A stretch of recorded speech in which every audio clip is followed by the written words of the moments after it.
Méditation du 25 juin, le psaume jumeau, première partie. Le jour où je suis dans la crainte, en toi je me confie. Psaume 56, verset 4. Après avoir reçu le diagnostic de crise d'angoisse, je me suis rendue à ma première visite chez un thérapeute qui tenait un pendule à la main. Je lui ai dit que j'étais chrétienne et que je ne croyais pas à cette méthode de travail et que je ne reviendrai pas. Quand je suis rentrée chez moi, je me suis mise à genoux et j'ai demandé à Dieu d'être mon thérapeute. Il m'a inspiré une revue des textes sur la peur dans la Bible. Après quelques mois, j'ai pu reprendre mon activité professionnelle. Ce livre est un résultat de la thérapie que Dieu continue d'accomplir dans ma vie. Celui dont le cœur est résolu à servir le Seigneur trouvera toujours l'occasion de témoigner de lui. Aucune difficulté ne saurait empêcher celui qui est déterminé à chercher premièrement le royaume et la justice de Dieu. Dans la force obtenue, dans la prière et dans l'étude de la parole, il cherchera la vertu et abandonnera le vice. Les yeux fixés sur Jésus, qui est l'auteur de la foi et qui l'amène à la perfection, qui a souffert de l'inconséquence des pécheurs contre lui, le chrétien sera déterminé à braver le mépris et la moquerie. De plus,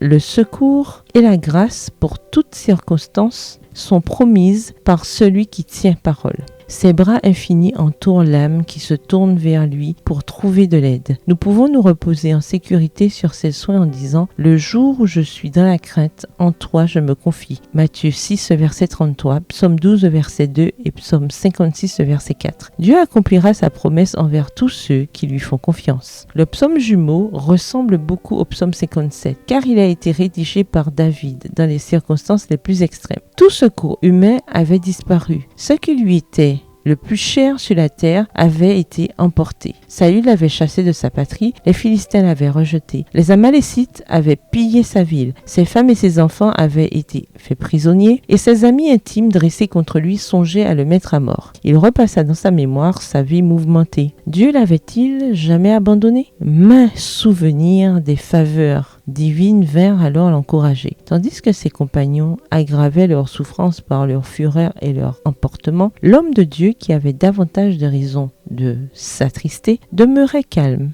en se répétant cette parole d'un de ses cantiques. Quand je suis dans la crainte, en toi je me confie. Psaume 56, verset 4. S'il n'apercevait pas l'issue de cette impasse, Dieu la voyait et la lui montrait. Lorsque nous faisons confiance à Dieu, nous n'avons pas besoin de connaître les réponses. Nos peurs n'empêchent pas la mort, elles retiennent la vie. Citation d'Elisabeth Kubler-Ross. Bonne journée, que l'Éternel vous bénisse.